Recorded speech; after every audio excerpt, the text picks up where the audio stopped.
Once you've got your controller box connected to the Wi-Fi, you'll want to unplug it and just give it maybe 30 seconds just to drain any extra power in it.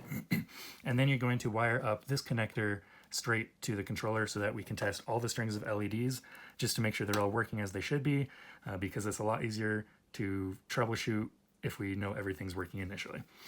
So to do that, we just wire this up, and there are 3 output terminals. You've got your positive voltage, which are these 4 over here. You've got a couple data outputs, and then 4 ground.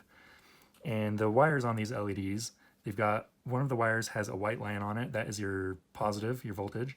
And then the middle one is your data line. And then the other one that is not marked at all is your ground.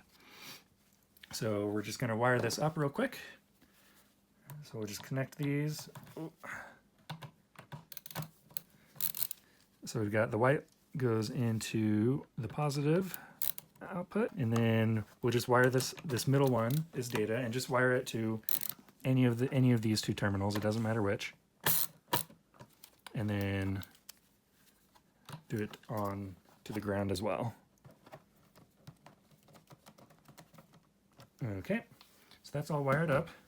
Now we'll go ahead and plug in the box, and then take your LED string and plug it in, and it should turn orange just like this.